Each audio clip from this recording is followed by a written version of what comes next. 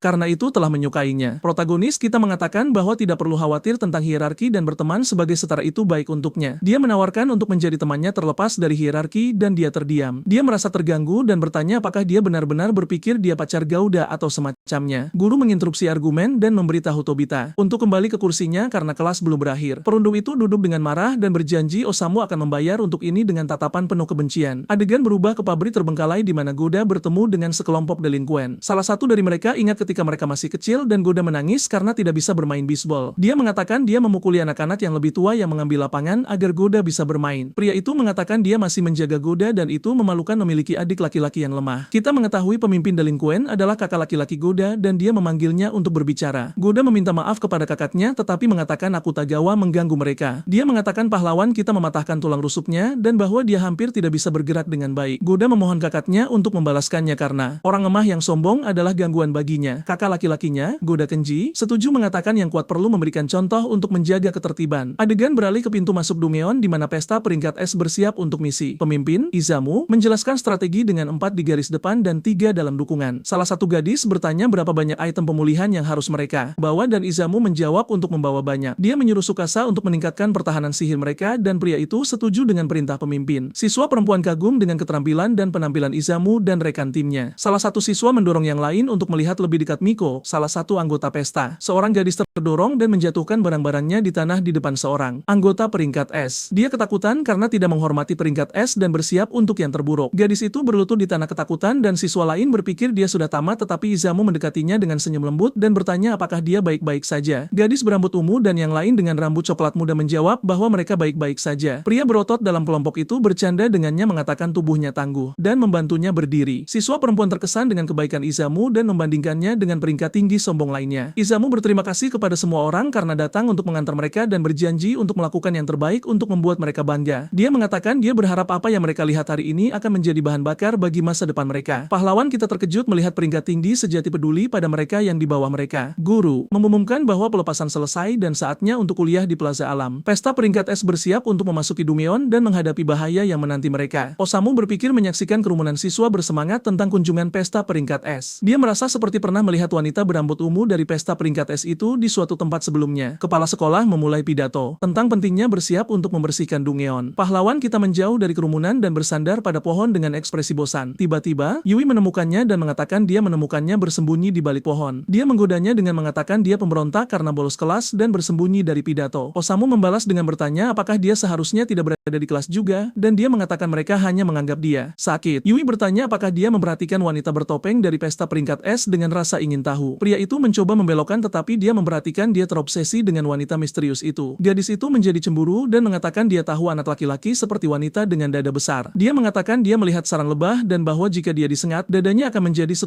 kali lebih besar. Osamu memotongnya dan mengatakan bahwa bahkan saat itu, dia akan terlihat seperti monster yang membuatnya terkejut. Yui mulai menangis dengan main-main mengatakan dia memanggilnya monster berdada rata. Tiba-tiba, kepala sekolah menciptakan bola api di tangannya untuk menunjukkan pentingnya persiapan terus-menerus. Bola api itu meledak dan mengejutkan semua siswa yang berteriak panik pada demonstrasi itu. Osamu dan Yui terkejut dengan ledakan itu dan bertanya-tanya, apa yang terjadi? Kakak laki-laki Goda muncul dan mengambil megafon dari kepala sekolah dengan tatapan serius. Dia mengumumkan bahwa pidato tanpa akhir kepala sekolah sudah berakhir dan menyuruh semua siswa untuk mendengarkannya. Siswa mengenali kakak Goda dan bertanya-tanya apa yang dia lakukan di sana. Dia memperkenalkan dirinya sebagai yang terkuat di akademi dan mengatakan bahwa siapapun yang ingin pergi harus melewati dia. Seorang peringkat B, Goda mengatakan kakaknya tidak harus bertindak sejauh itu tetapi Kenji memarahinya karena kelemahannya. Kenji mengatakan Goda masih berpegang teguh pada reputasinya untuk masuk ke guild dan itulah mengapa dia lemah. Kenji melihat Akutagawa dan mengatakan dia perlu menunjukkan apa yang terjadi ketika peringkat 0 menantang peringkat tinggi. Dia mengancam pahlawan kita mengatakan dia perlu menunjukkan konsekuensi dari menantang seseorang yang lebih unggul darinya. Dengan megafon di tangan, Kenji mengumumkan bahwa Osamu akan dipukuli oleh setiap siswa di sekolah. Setiap siswa harus memberinya 10 pukulan sebagai hukuman atas keberanian dan pemberontakannya. Dia mengancam akan membakar semua siswa dengan api jika Osamu tidak keluar dari tempat persembunyiannya. Yui khawatir tentang senpainya dan memanggilnya, memberitahunya untuk tidak menyerahkan diri kepada para delinkuan. Kenji menemukan Osamu dan Yui dan mengejek mereka menyuruh mereka menjadi samsak tinju yang baik untuknya. Pahlawan kita tetap dia memikirkan cara untuk melarikan diri dari situasi berbahaya. Dengan tatapan dingin, dia mengatakan dia tidak peduli dengan ancaman itu dan bersiap untuk bertarung. Kenji terkejut dengan tanggapan itu dan Osamu mendekatinya dengan tatapan menantang. Tiba-tiba, protagonis menendang Kenji dengan keras mengirimnya terbang dengan serangan kejutan. Yui dan Kenji terkejut dengan tindakan dan kekuatan Osamu yang tidak terduga. Pahlawan kita berteriak pada Yui bahwa saatnya untuk lari dan mereka berdua melarikan diri dari para delinkuan. Okata muncul dan memberitahu Kenji bahwa Akutagawa meninggalkan mereka dan melarikan diri dari Dumyeon. Kenji sangat marah menyadari dia telah ditipu dan bahwa Osamu mengabaikan pertunjukan yang telah dia siapkan. Dia tersenyum sinis menemukan situasi itu menarik dan menantang baginya. Ketua peluk drama mengamati adegan itu dari jauh dengan tatapan khawatir dan bertekad. Dia mengatakan inilah mengapa mereka perlu bertarung karena mereka tidak bisa melakukan apapun untuk Akutagawa. Dia mengatakan pria itu ditinggalkan dan dibiarkan berjuang sendiri tanpa bantuan siapapun. Osamu dan Yui berlari melalui hutan mencoba melarikan diri dari para delinkuan yang mengejar mereka. Protagonis mempertimbangkan untuk menggunakan kemampuan melompatnya untuk melarikan diri tetapi memutuskan untuk tidak melakukannya agar tidak mengungkapkan rahasianya kepada Yui. Dia memutuskan untuk bergerak lebih lambat untuk menghindari kecurigaan dan Yui tampak lelah karena berlari. Osamu berhenti dan bertanya apakah dia baik-baik saja menunjukkan kepedulian pada teman dan mitra pelariannya. Yui mengatakan bahwa, bahkan jika siswa tingkat atas mengabaikan intimidasi, tidak ada yang benar-benar bisa menyalahkan mereka. Dia menjelaskan itulah mengapa mereka meninggalkannya tanpa mengkhawatirkannya. Osamu meraih tangannya dan menariknya untuk terus berlari melalui hutan mencari tempat yang aman. Mereka mencapai danau dengan air yang jernih dan pepohonan di sekelilingnya, tempat yang damai dan terisolasi. Tiba-tiba, mereka dikelilingi oleh para delinkuan dan menyadari mereka telah masuk ke dalam perangkap. Kenji muncul dengan senyum jahat dan mengatakan mereka membuat kekacauan besar di hutan. Dia mengejek Osamu bertanya apakah dia benar-benar berpikir dia bisa lari dari peringkat B seperti dia. Pahlawan kita tersenyum dan mengatakan dia tidak berpikir bos akan datang kepadanya secara pribadi. Kenji menjawab bahwa yang lain terlalu lambat dan dia merasa terganggu dan datang untuk menyelesaikan semuanya sendiri. Sang protagonis menyuruh Yui untuk lari sementara ia mengalihkan perhatian musuh demi mempersiapkan diri menghadapi menghadapi konfrontasi. Ia menginstruksikannya untuk pergi ke kantor manajemen plaza guna meminta bantuan dan melaporkan situasi tersebut. Osamu menyuruhnya melaporkan kebakaran hutan agar petugas pemadam kebakaran dan polisi segera merespons. Yui menolak untuk meninggalkannya sendirian dalam situasi berbahaya itu, namun ia bersikeras agar Yui pergi. Ia menjelaskan bahwa target Kenji adalah dirinya, dan jika mereka berpencar, hanya Yui yang bisa mencari bantuan. Pahlawan kita mengatakan bahwa keselamatan semua murid sedang dipertaruhkan dan meminta Yui untuk pergi. Yui setuju untuk mencari bantuan, tetapi sebelum itu, ia memutuskan untuk melakukan sesuatu yang penting bagi sang senpai. Ia menggunakan kemampuan perlindungannya pada Osamu, menciptakan penghalang energi biru di sekelilingnya. Kemampuan perlindungan tersebut mengurangi kerusakan yang diterima. Untuk waktu yang terbatas, sebuah keterampilan yang sempurna untuk gadis yang berhati baik itu. Yui mengatakan dia akan segera memanggil bantuan dan memintanya untuk tetap aman selama dia pergi. Pahlawan kita berterima kasih atas bantuannya dan bersiap menghadapi Kenji sendirian dengan kekuatan barunya. Kenji mencemooh penghalang pertahanan Osamu, menganggapnya hanya versi lemah dari kemampuannya sendiri. Ia berubah menjadi baja dan mengatakan bahwa perlindungan pria itu hanyalah versi inferior dari transformasinya. Osamu bertanya-tanya apakah kemampuan Kenji mengeraskan tubuhnya seperti logam dan bersiap untuk mengujinya. Ia mengatakan akan melihat apakah kemampuan Kenji benar-benar tidak berguna dan menantangnya bertarung. Sang protagonis menggunakan kemampuan badai untuk meluncurkan serangan energi hijau ke arah Kenji. Kenji mengejek serangan itu, mengatakan bahwa itu tidak cukup untuk mengalahkannya dengan tubuh bajanya. Tiba-tiba, ia menyadari serangan angin itu bercampur dengan air dari danau dan ia terkejut. Air menyelimuti tubuhnya dan Osamu menggunakan angin untuk mengendalikan air dan menyerang Kenji dari semua sisi. Pahlawan kita menciptakan pusaran air dan angin untuk menjebak sang berandalan dan menetralkan apinya. Api yang dibuat Kenji untuk mengancam para murid mulai padam karena air. Para murid bertanya-tanya apa yang terjadi saat mereka melihat hujan tiba-tiba memadamkan api. Air danau jatuh ke atas api, memadamkan kobaran api dan menyelamatkan para murid dari bahaya. Osamu mengungkapkan rencananya sejak awal adalah menggunakan air danau untuk memadamkan api Kenji. Kenji menyadari bahwa ia sengaja dipancing ke danau dan jatuh ke dalam jebakan pahlawan kita. Sang protagonis mengatakan bahwa setelah api padam, para guru dan kakak kelas akan menangani sisanya. Ia mengatakan bahwa meskipun segalanya terjadi, masih ada orang yang memperlakukannya dengan baik, seperti Yui dan sang kapten. Kenji bertanya-tanya apakah ini semua berjalan sesuai skrip brilian sang protagonis. Osamu menghadapinya dan berkata, perundungan bukan untuk pengecut sepertimu, dan menantangnya untuk bertarung. Pahlawan kita mendaratkan pukulan kuat ke perut Kenji, membuatnya terengah-engah dan kesakitan. Kenji terlempar ke belakang oleh kekuatan pukulan itu dan menabrak beberapa pohon sebelum jatuh ke tanah. Sang protagonis bersandar pada pohon untuk memulihkan diri dari dampak pukulannya sendiri. Kenji mengakui trik cerdik Osamu dan mengatakan bahwa tujuannya adalah menyelesaikan misi. Ia menantang pria itu untuk maju dan melihat apa yang terjadi, namun Osamu punya rencana lain. Pahlawan kita mengakui bahwa ia akan berada dalam masalah jika Yui tidak merapalkan perlindungan padanya tadi. Ia mengakui kekuatan Kenji sebagai peringkat B terkuat di akademi dan bersiap untuk langkah selanjutnya. Dengan senyum percaya diri, Osamu mempelajari kemampuan baja Kenji dan menyimpannya untuk dirinya sendiri. Sementara itu, para berandalan lain bertanya-tanya, mengapa hujan turun dan api padam? Salah satu dari mereka menyuruh untuk memperbesar panas karena api mulai meredup, namun sudah terlambat. Kapten klub drama melihat api padam dan mulai khawatir dengan situasinya. Gadis perundung muncul dan menggunakan kemampuan melompatnya untuk menyerang sang kapten dengan tendangan. Ia mengenainya tepat sasaran dan api yang berusaha dipadamkan sang kapten padam sepenuhnya. Kapten berdiri dan mengatakan api sudah padam dan situasi terkendali. Sang guru menyuruh semua murid untuk segera mundur ke tempat aman jauh dari bahaya. Gadis perundung mengeluh bahwa menendang orang yang membosankan tidak membuatnya bersemangat dan dia tidak akan menerima kekalahan darinya. Osamu memahami bahwa dengan mengubah kulitnya menjadi baja, ia bisa meningkatkan pertahanannya dan bersiap untuk pertarungan berikutnya. Ia mengatakan bahwa dengan mengubah kulit menjadi baja, Kenji meningkatkan serangan dan pertahanannya sekaligus. Kenji mencemooh Osamu, mengatakan dia hanyalah lelucon seperti adik laki-lakinya dan bahwa dia hanya bisa menyalin setengah kekuatan. Sang protagonis menunjukkan bahwa dia hanya bisa mengubah siku-sikunya menjadi baja dan Kenji mengejek bakatnya. Kenji mengatakan bahwa bahkan untuk menggunakan kemampuan, kamu butuh bakat dan bersiap untuk menyerang. Ia berlari ke arah Osamu dengan tubuh bajanya, siap menghancurkannya dengan kekuatan superiornya. Tetapi pahlawan kita memblokir pukulan Kenji dengan siku bajanya, menunjukkan pertahanannya kuat. Dampak pukulan itu melemparkan Osamu ke belakang, tetapi ia berhasil tetap berdiri dan menahan serangan itu. Ia menyadari bahwa kemampuan Kenji mengubah energi magis menjadi zat logam dan memiliki batas kekerasan. Dengan memusatkan kekuatan pada satu titik, Osamu bisa meningkatkan kekerasan pertahanannya. Ia menjelaskan bahwa memusatkan kekuatan pada satu titik membuat pertahanan lebih sulit ditembus. Kenji menyerang lagi, tetapi Osamu berhasil menembus pertahanannya dengan siku baja yang terpusat. Pahlawan kita menusuk dada Kenji, menunjukkan bahwa strateginya efektif dan kuat. Kenji terkejut dan tidak mengerti bagaimana pria itu berhasil menembus pertahanan bajanya. Sang protagonis bertanya dengan nada menghina dan Kenji bertanya apa maksudnya. Pahlawan kita berkata, ada apa? Dan mendaratkan pukulan kuat ke perut Kenji dengan tangan satunya. Kenji terlempar jauh ke belakang oleh kekuatan pukulan itu dan jatuh ke tanah, kalah dan dipermalukan. Osamu lengah dan Kenji mencengkeramnya dengan erat. Sang protagonis dibanting dengan keras ke tanah, tetapi Kenji tidak menyerah dalam pertarungan. Kenji mengatakan bahwa bahkan jika disebar ke seluruh tubuh, konsentrasi mana peringkat B tidak boleh diremehkan. Ia mengatakan itu masalah ketika orang peringkat terendah tidak tahu tempatnya, seperti Osamu dan wanita tadi. Kenji mengatakan yang lemah harus bersikap seperti yang lemah, agar mereka tidak menjadi gangguan bagi yang lebih kuat. Osamu berpikir dia bisa menang dengan mudah jika dia menggabungkan kemampuan baja dengan keterampilan serangan lainnya, tetapi dia memutuskan dia harus menang dengan cara yang paling memalukan untuk memberi pelajaran pada Kenji. Kenji merasa menarik bahwa pria itu ingin menantangnya beradu tinju tanpa menggunakan kemampuan. Ia menerima tantangan itu dengan senyum percaya diri dan menyuruh Osamu untuk maju dan mengincar titik vital. Pahlawan kita maju dan menyerang Kenji dengan pukulan kuat, tetapi sang berandalan hampir tidak bergerak. Sang protagonis meminta lebih dan terus menyerang dengan kekuatan dan tekad yang lebih besar. Ia memusatkan kekuatan baja ke tinjunya untuk meningkatkan kekerasan dan dampak pukulannya. Dengan kekuatan yang terpusat, ia menyerang Kenji dengan pukulan yang lebih kuat dan dahsyat, tetapi sang berandalan menangkap tinjunya dengan mudah dan mencemooh upaya serangannya. Ia bertanya apakah seekor nyamuk mendarat padanya dan bersiap untuk menyerang balik dengan tekniknya sendiri. Kenji menggunakan teknik bernama Twin-Headed Divine Stalker Intertwined dan menyerang Osamu dengan kekuatan. Ia mengatakan tidak peduli seberapa banyak pria itu meniru bentuknya, itu hanyalah tiruan murah dari kekuatannya. Sang berandalan berteriak bahwa dia adalah satu-satunya yang bisa menangani kemampuan ini dengan paling baik di dunia. Ia menendang Osamu dengan keras, menjatuhkannya ke tanah dan menunjukkan keunggulannya dalam pertarungan. Kenji bertanya apakah pahlawan kita tidak sadar dia tidak punya peluang untuk menang bahkan dengan dia membiarkannya memukul titik vital. Sang protagonis bangkit dan bertanya-tanya apakah ini saatnya menggunakan kekuatan dan strategi aslinya. Kenji bingung dan bertanya apa maksudnya dan serangan sebelumnya itu apa. Osamu mengungkapkan nama teknik Kenji dan mengejeknya karena memberikan nama aneh pada gerakannya. Ia mengejek sang berandalan, mengatakan memalukan bagi kakak kelas SMA memiliki A-grade syndrome. Kenji marah pada ejekan Osamu dan memanggilnya bajingan dengan penuh kebencian. Ia mengangkat tangannya untuk menyerang pahlawan kita dengan seluruh kekuatannya, siap menghancurkannya. Sang protagonis berteriak kesakitan saat terkena pukulan kuat Kenji, tetapi pria itu menyerang balik dengan pukulan tepat ke dada sang berandalan, mematahkan pertahanannya. Kenji jatuh ke tanah kalah dan Osamu terkejut dengan kekuatan dan kekuatannya sendiri. Sang berandalan bertanya-tanya mengapa serangannya tidak berhasil dan mengapa Osamu tiba-tiba menjadi begitu kuat. Pahlawan kita menjelaskan bahwa bukan kekuatan serangannya yang meningkat, tetapi pertahanan Kenji yang menurun. Ia mengatakan sang perundung salah paham dengan pertahanan yang ditingkatkan dan sengaja mengekspos titik vitalnya. Kenji menyadari pertahanan yang ditingkatkan sementara itu adalah kemampuan perlindungan Yui. Osamu mengungkapkan bahwa pada pukulan pertama, ia merapalkan perlindungan pada Kenji untuk menipunya. Saat ia menurunkan kewaspadaannya, sang protagonis meningkatkan kemahiran pengerasan untuk serangan terakhir. Ia mengatakan Kenji menghina perlindungan sebagai kemampuan sampah, tetapi itulah kunci kemenangannya. Sang berandalan terkejut menyadari bahwa kemampuan yang hanya mengeraskan tubuh bisa memiliki begitu banyak aplikasi. Pahlawan kita mengatakan kemampuan Kenji adalah versi inferior karena dia tidak tahu cara menggunakannya dengan benar. Osamu menyuruh Kenji bersumpah untuk tidak pernah terlibat dengan mereka lagi dan mengancamnya untuk memastikan dia patuh. Ia bersiap untuk memberikan pukulan terakhir, tetapi sebuah suara menginterupsinya, menyuruhnya berhenti. Tiba-tiba, Gaoter muncul, menyandera Yui dan meminta maaf pada senpainya dengan senyum jahat. Sang protagonis terkejut melihat temannya dalam bahaya dan berteriak putus asa memanggil namanya. Gaoter mengancamnya, mengatakan Yui adalah anak baru yang dia pedulikan dan dia tahu apa yang harus dilakukan. Terjepit di antara dua situasi, ia mencoba memikirkan apa yang bisa ia lakukan. Yui menyuruh senpainya untuk meninggalkannya dan lari demi menyelamatkan diri dari situasi berbahaya. Pahlawan kita menyerah, mengangkat tangannya dan bersiap untuk yang terburuk. Gaoter mengejeknya, mengatakan itu semua hanya akting untuk meninggalkan para murid. Kenji bangkit dan mengatakan dia melakukan sesuatu yang tidak perlu, tetapi akhirnya berjalan dengan baik. Ia berteriak bahwa itu 100 kali lebih baik daripada diremehkan oleh anak baru sampah seperti Osamu. Sang protagonis mengangkat tangannya dan memikirkan jalan keluar dari situasi rumit ini. Ia perlu mencari solusi dengan cepat untuk menyelamatkan Yui dan dirinya sendiri dari para berandalan. Tiba-tiba, wanita berambut ungu dari pesta peringkat es muncul dan menyerang para perundung dengan pedangnya. Ia mengalahkan Kenji dengan satu pukulan, menunjukkan kekuatan dan keterampilan superiornya. Gaoter terkejut melihat saudaranya dikalahkan dengan begitu mudah dan Yui terkejut dengan bantuan tak terduga itu. Wanita misterius itu menyuruh mereka santai karena itu hanya serangan dengan punggung pedang. Ia menjelaskan bahwa pedang tidak memiliki punggung, tetapi ia memberinya atribut dampak untuk serangan itu. Osamu mengenali bahwa dia berasal dari pesta peringkat S dan terkesan dengan kekuatannya. Dia mengatakan seorang peringkat B yang menggunakan sihir untuk bertarung membuatnya sukarela untuk penyelidikan sebagai tindakan pencegahan. Yui memanggil senpainya, khawatir dengan situasi dan kemunculan wanita misterius itu. Wanita berambut ungu itu memeluk Osamu dengan erat dan memanggilnya Shou, membuatnya bingung. Pahlawan kita dan Yui benar-benar tersesat dan bertanya-tanya siapa wanita ini dan mengapa dia mengenalnya. Wanita itu mengatakan itu benar-benar Shou-nya dan Osamu terkejut saat ia mengenalinya. Ia memanggilnya Mayo dan wanita itu melepas topengnya, mengungkapkan identitas aslinya. Kita mengetahui namanya adalah Anna. Go dan Mio dan kemampuannya adalah pedang sihir peringkat A. Kita melihat kilas balik Osamu kecil duduk sendirian dan sedih di luar rumahnya. Seorang gadis kecil mendekatinya dan bertanya apakah itu rumahnya dengan senyum lembut. Dia memperkenalkan diri sebagai tetangga baru dan mengatakan orang tuanya sedang menyapa ayahnya. Gadis itu bertanya apakah dia ingin menjadi temannya dan pahlawan kita mengingatnya sebagai gadis yang lebih tua yang tinggal di sebelah. Ia berpikir jika jika dia tidak baik, hatinya pasti akan hancur oleh pelecehan ayahnya. Osamu memegang tangan gadis kecil itu dan merasa bersyukur atas persahabatan dan kebaikannya dalam hidupnya. Adegan kembali ke masa kini dengan Kenji dan Gota diikat dan dikalahkan di tanah. Osamu terkejut mengetahui bahwa Mio sekarang menjadi bagian dari pesta peringkat SS dan dia mengatakan dia bergabung setelah sekolah menengah. Mio memeluk pahlawan kita dengan erat dan mengatakan dia sudah tumbuh begitu besar sekarang, membuatnya merasa canggung. Yui menonton adegan itu dengan cemburu dan terkejut melihat keintiman di antara keduanya. Sang protagonis bertanya apa yang harus mereka lakukan dengan para berandalan dan Kenji menolak menerima kekalahan. Ia mengatakan itu hanya kesalahan ceroboh dan bahwa dia akan kembali untuk balas dendam segera. Osamu tahu Kenji tidak akan menyerah dan bahwa dia akan kembali untuk menyiksanya dan teman-temannya. Yui menyadari situasi tersebut dan khawatir akan keselamatan semua orang di sana. Pahlawan kita mengatakan dia mengalahkan mereka entah bagaimana dan bahwa mereka bukan lagi ancaman. Kenji mengancam Osamu, menyuruhnya untuk menjaga punggungnya di jalanan pada malam hari karena dia akan mengirim anak buahnya mengejarnya. Ia memperluas ancaman itu kepada wanita misterius dan keluarga sang protagonis dengan senyum jahat. Tiba-tiba, dua berandalan yang sebelumnya kalah muncul dan menyerang para berandalan yang terikat. Mereka terlempar oleh kekuatan serangan tersebut dan adegan menjadi kacau dan membingungkan. Mio menonton adegan itu dengan tatapan serius dan para berandalan terkejut dengan serangan kejutan tersebut. Yui terkejut melihat senpainya menggunakan kemampuan di depannya tanpa ragu. Pahlawan kita mengatakan dia membatasi kemampuannya hanya untuk menunjukkan perbedaan peringkat di antara mereka. Dengan tatapan serius, ia memperingatkan bahwa lain kali mereka melawan dia